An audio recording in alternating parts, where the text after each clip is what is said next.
As we get closer to the beginning of the WNBA season, it seems to be like the calm before the storm. There is not a ton going on out there, but there are a few things that we should talk about. Like Caitlin Clark's jersey sales outperformed Luka Doncic and LeBron James last season. That's kind of a flex. Chennedy Carter does address the hip check situation and what is going on with her. And Caitlin Clark yet again goes viral, bringing Steph Whites Kids in, where one of them does the "You Can't See Me" into a shiesty selly.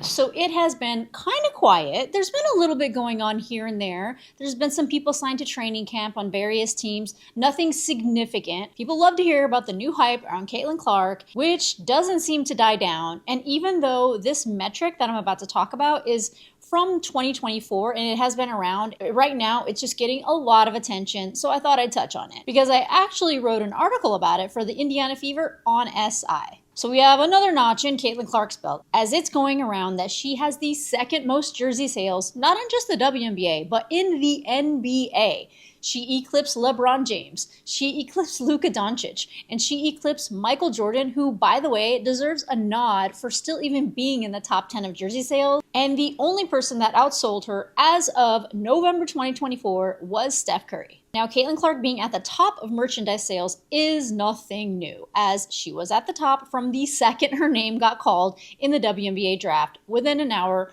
most sizes of her jersey were sold out. And that's before she stepped foot on the professional court. I even posted about it on my Twitter because that, when you write and when you look for news, that is the fastest place to get news and deliver news. And I included, was McCants right? Is she the new face of the NBA? And Rashad McCants liked it. He commented on my post and he even reposted it, which I thought was pretty cool. If you don't know who Rashad McCants is, he is a former NBA player and a reoccurring guest on Gil's Arena, and he is pretty much always going to bat for Caitlin Clark after seeing her play in the W. He at one point put this post up saying, "The face of the NBA is Caitlin Clark. Yeah, I said it. She has handled criticism better than the people you consider the greatest of all time. Caitlin Clark, you're the GOAT." And this was a March 1st post from Rashad. And just to give you an idea of how he does go to bat for her, here is a July 3rd appearance on Gil's Arena where he picks Caitlin Clark as Rookie of the Year. What Caitlin has to face on a nightly basis of like them trying to stop Number her. Number one on scattering like points. Yeah. By the way, that's Lexi Brown's voice in the background when she would go to bat for Caitlin too. You like she can't get equal opportunity as everyone else because then she would average, I think she would average 25, 26 a game because you're not trying to gear the scouting report to stop her. Like Angel Reese, I feel like they're not giving her as much of a strenuous assignment when it comes to scouting report because she's going to do what she does. And Rashad McCants isn't for everybody, but every time I've seen him on Gil's Arena, I've found myself agreeing with his opinions on the WNBA. And being that she was just below Steph Curry, because I think Luka Doncic is the number one selling jersey as of right now, because that trade he was involved in from the Mavs to the Lakers, that sparked a lot of Luka love and just like people like going to his defense and, having to replace their Dallas Mavericks jersey with a Los Angeles Lakers jersey. But, at the time, which was November 2024, she was just below Steph Curry. And the thing is like most of the people in that list are not young players in the NBA. So people are looking for that new face of the NBA. So the idea that Caitlin Clark is now like the face of basketball in general is definitely something that people are hotly debating. And, there is a good reason. Steph Curry is 37, and he's the only one, eclipsing Clark in jersey sales, or at the time I keep saying he's the only one. He was, at the time, the only one eclipsing her. Luka Doncic, now he is somebody that is newer. He does have the potential to be the face of the NBA, and, that trade did spark a lot of backing and a lot of Luka love from the fan base. But I don't know, what do you guys think? Do you think that Luka has the potential to be the face of the NBA, or do you think that the face of basketball right now is Caitlin Clark? Now, moving on to Chennedy Carter, there is an interview that just came out where she does talk about the hip check, the famous hip check on Caitlin Clark. Can you break down that situation that happened? Yeah. So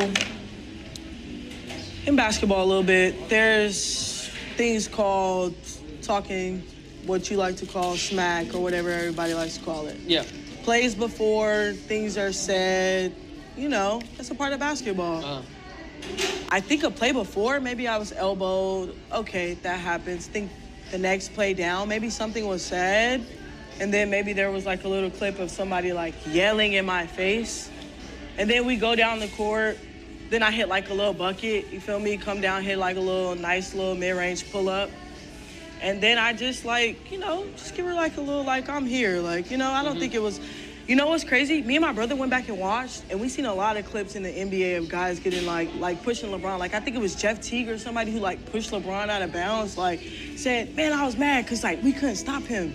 So I'm just like, it's like one of those things, like it happens in basketball. I know people try to say, oh, it's not one of those things. It's not a personal thing. It's a competitive thing. It happens in basketball, and like it's just one of those things. But like, yeah, it's kind of what happened. Then it spiraled out of control. And then the media takes whatever narrative they want to put out. You watch every single game to see if you can find any deflects in my game, and like it's really nothing that you probably could say too much about. So then you have trolls, and that's why I said they're gonna be around regardless. But yeah, it was just like a nice little like tap, like I'm here, not to like harm you or anything. You know, if you want to push somebody, you're gonna like full force like. But people really somebody. made it like a crazy big deal. I've seen the clip. Yeah. But like, I'm not crazy deep in the WNBA world. But in the WNBA world, they dragged it like crazy. I mean, that happens, man. Like it's one of those things. I'm a great player. She's a great player.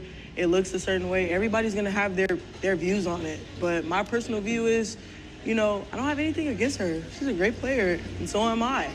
And I've got buckets all that season. You know what I'm saying? So, just one of those things that, I love it though. They think I hate it. I love it. I love when it gets riled up and juicy like that. You feed off of like what people say and shit, and it makes you more motivated. motivated. That's what I'm telling you. Oh yeah, I love the hate. I love that. Yeah. Oh yeah. So my opinion is, I think she does downplay the play a little bit. And these basketball things, like, you do get riled up. The competition happens. I have seen Caitlin Clark do things that I know, like, she didn't mean to do, but in the heat of the moment, things happen. I definitely think that it was not a basketball play. I think that it 1000% should have been called a flagrant, like, immediately. And I think that what she said previously, and, you know, it's not confirmed, but the words that came out of her mouth before that happened was pretty unsportsmanlike. The cheering afterwards was unsportsmanlike as well, and it just wasn't a basketball play. The ball wasn't inbounded and whatever. But what she was saying previously, and that a lot of people don't know, is there was an issue that happened beforehand where she was elbowed and they were talking trash to each other, and it was not highlighted. And so I think that it didn't just come out of nowhere, but again, like the timing and the way that it happened was not a basketball play and was not sportsmanlike, like, at all. And, you know, there were things that she said that did make me kind of like second guess a lot of the backlash on it, because while it is true that I don't agree with the play, I think it should have been called a flagrant one at the very least.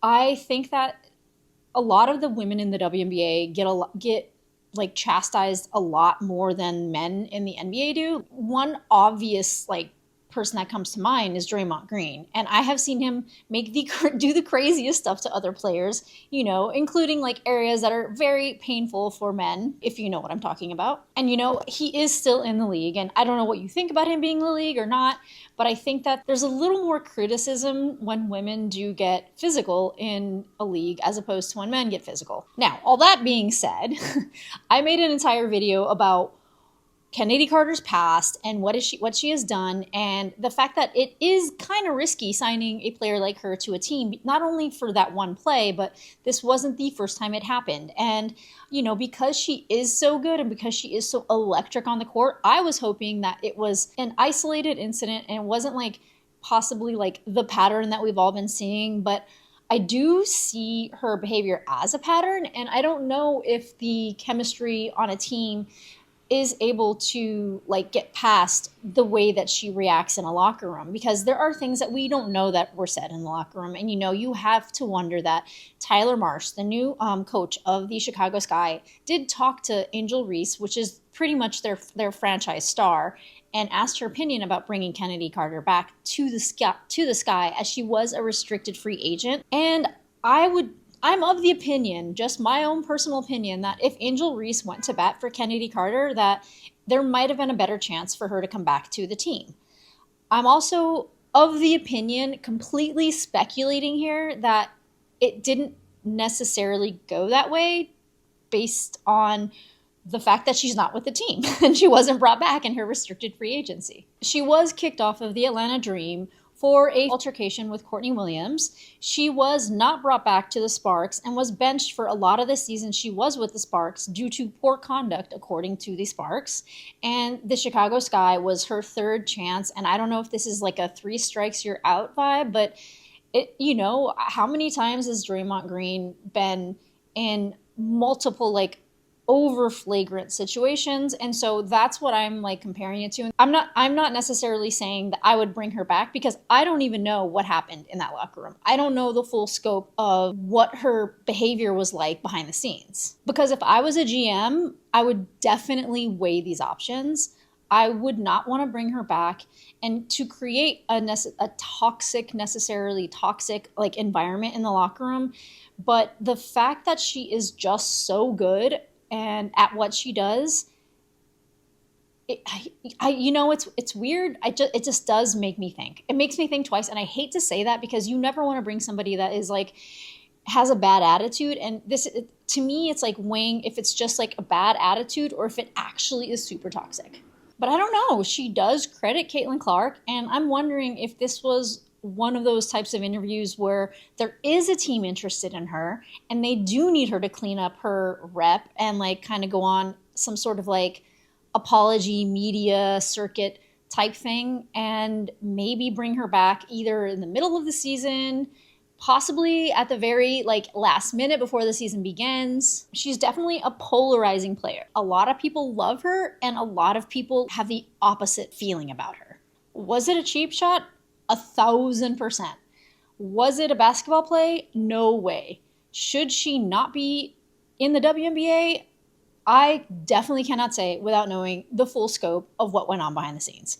But do you guys have an opinion? I know you must, because so many people do. Go ahead and tell me what you think in the comments. And moving on to one last part of the video, where Caitlin Clark goes to a Pacers game where they played the Bucks. It's a playoff game. She brings Steph Whites Kid in, and the clip goes viral. It gets more traffic than LeBron James highlights, LeBron James warming up, any of the playoff highlights. There's more traffic on this one clip than any of that. So I guess this might be another case for, is Caitlin Clark the face of basketball? I thought this clip was very interesting because Steph White's Kid, he does a little you can't see me, and then he pulls I actually didn't know what this was. Somebody ended up telling me, because I was trying to figure out what this meant. And I guess it's a shiesty celebration, the celly. I think it originated in football where you pull the mask down. So it's you can't see me, shiesty celly. And there are some people thinking that Caitlin Clark should definitely do that celebration when she knocks down a 3. I don't know that she will, but because honestly, what I think people love about her is, and I think what people loved about this clip in general was just, it was really wholesome. And I think that's part of what makes her so sellable and so celebrated to a lot of people in the WNBA community / casual NBA fans as well. I mean that, and of course, her play on the court. But you know what? I'm going to end the video here, and I will be going live after the first preseason game where the Indiana Fever play the Mystics, just to chop it up, just to celebrate, maybe vent a little. I don't know, anything you guys want to do. That will be directly after the game for about 30-40 minutes. Then I'm going to have to go and work on some other stuff, but please feel free to pop in. I have put it up on my YouTube channel just as a reminder. And this is something that I would like to do after a lot of the bigger WNBA games, especially the Indiana Fever games, because this is an Indiana Fever-centric channel. And I hope I will see you guys there.